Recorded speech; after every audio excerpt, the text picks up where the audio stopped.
Hello again, folks. It's the beginning of May, and today's topic is roses. Specifically, roses are perennials, which means they should come back every single year. But how do you know when your roses didn't come back? How did you know when they're actually dead, or when they're just barely dead and you should give them another chance? Well, that's my goal today, is to do a little bit of showing you.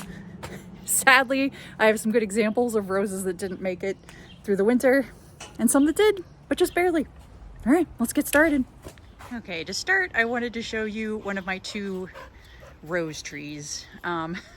Frankly, I think both of them died. It was a rough year last year for the roses. It was hot and humid, and there was a lot of black spot to deal with. These guys were barely hanging on, and they kind of look like they might come back. Actually, early this spring, they even had buds. But then I think we had another cold spell that just knocked them out, and some other roses. So I want to show you, some of this is going to be obvious, maybe. Rude. Some of this is probably going to be obvious, but some of it might not be, and I just wanted to share it with you. So right here is my Show Your Stripes, or was my Show Your Stripes rose tree. Some of the most obvious things you can see are that there's really not much of any green. It's all brown. That might seem like the most obvious thing. The one thing that is like, I'm not quite sure here, is there is a little bit of green right in, let's see if I can get it to focus, but right there in that spot. If you're not quite sure with roses if something's really dead, what you could do is come up to this green spot. That's what I'm gonna do, and give it a snip. Let's see if we can zoom it in. Oh, trying to get it to.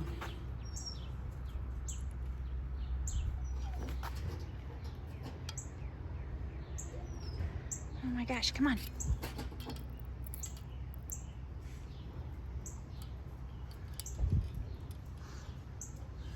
I might have to just take a picture.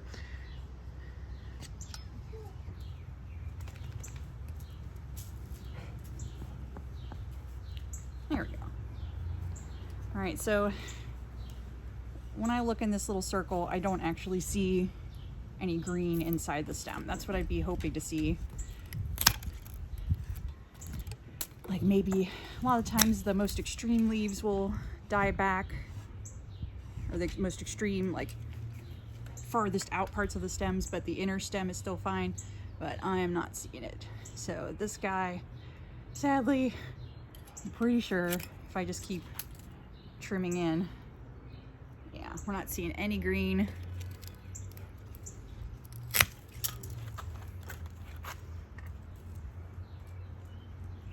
Yeah, this one's pretty much dead.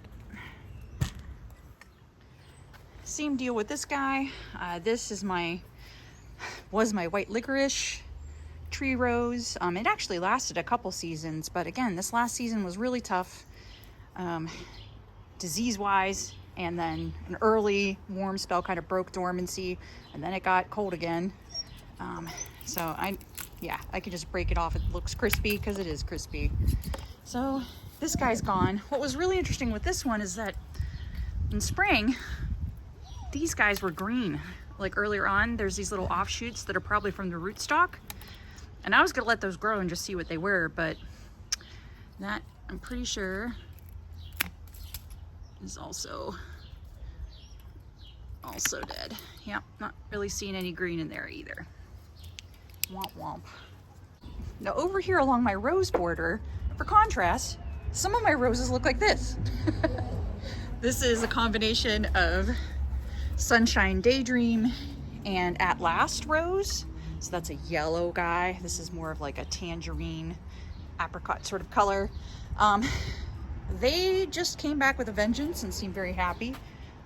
By contrast, you might look at this guy right here, my hot cocoa rose, and you might think that's dead, because I certainly was shocked. Like again, we had like a warm spell, everything started to bud out, so I started pruning everybody down because I didn't want them to get too tall, and then we had a cold snap, and everything that was high up and exposed seemed to die off.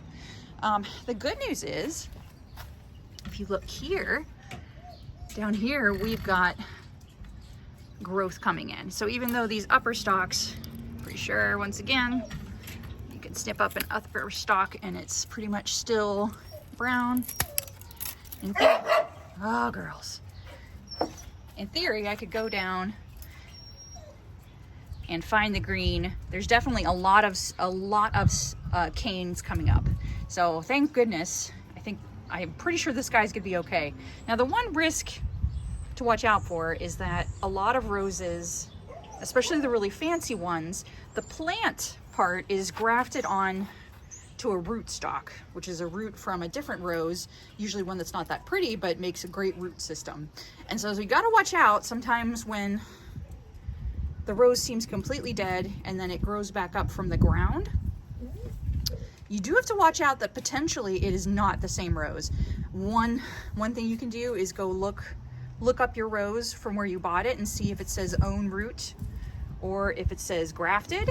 That would give you a hint. If it says own root, you're in the clear. You already know this is the same variety that you planted. And for me, I'm going to zoom you in a little bit. For me, what I'm looking at are the thorn patterns. Oh. The fact that hot cocoa has a lot of dense thorns, and then when I look at the new green stems, I see a fairly large amount of thorns all over it. So I have a good hope that that is actually hot cocoa rose coming back, and that really it was just the exposed part that got burned by the frost. But that's an example of one that can look dead, but it actually isn't. And what I'll end up doing is I will come through and prune off all the dead stock just to make room for the new growth. And hopefully, because it's still got a really well-established root system, that part is there for many years of growth. It'll come back nice and strong. That's my fingers crossed. For comparison, here's a rose I planted just last fall. This is, I think, Double Delight. It is looking beautiful. It came back just fine. I really think it's mostly that everything near the ground was pretty well protected, maybe by this fence. And then things higher up didn't do as well, although Sweet Mademoiselle is just fine. And like I said, these two did really great. They probably, if I went back and looked at their growth zone, like what's the coldest zone they can grow in, I bet they go down to 5. Whereas maybe this guy doesn't go down to 5. We are in zone 6B, for example, and that's an average. And sometimes it's cold enough that it actually gets down to zone 5 temperatures. And so that's where it can be really nice to buy a rose, or really any garden plant for that matter, that actually can survive a zone below what you live in. But yeah, that's just my little lesson for today. We're gonna see, you can see the evidence of a black spot from last year. I'm hoping if I treat these guys, they'll be all right. But it's kind of, I'm still early on in my rose growing career. There's a lot to learn. But fortunately, like most of them are looking good. Lavender Simplicity is looking really great. Ebb Tide is really filled out. Here and here, you can't see it very well, but this one, Just Joey, I think that's another one that's dead, which is kind of a bummer. Again, what I do is I just start poking around and see. Although by now, honestly, I would expect to have some leaves by now if it had come back. And then there's Our Lady of Guadalupe, just a rock star as always. But let me show you my ray of hope. I mean, the good thing is, oh, hi, Yucky. I mean, maybe one of the blessings of being obsessed with plants and obsessed with roses is that when one dies, you may be attached to it, but you also, let's get out of the sun. You also have the excuse to buy another rose to take its place. And fortunately, most of these roses that died, they're all beautiful, but like, it's okay. I'm not beating myself up about it because it's a learning opportunity. But point being, roses die. It just means room for new roses. So let me show you. So right here, I actually have 2 bare root roses that are soaking in a bucket of water here. This is the way they shipped from Jackson and Perkins. The root system, bare root just means it comes like this, no soil, just a nice established root system, usually with some stems, some canes attached to it. You can see the leaves already branching out on there. Actually, I can see them on both of them. This one, I believe is, oh yeah, so this one is mother of pearl.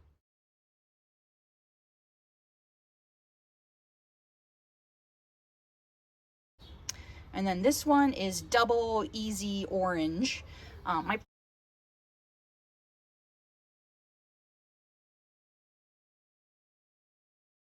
plan is, my Coco Loco rose died, so my plan is to put mother of pearl out there in its place.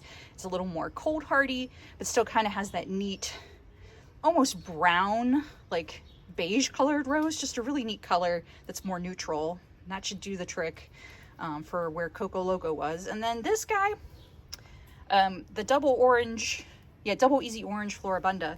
It's supposed to be really good for containers, and I thought I would take one of the containers that had my tree rose and instead put this guy in.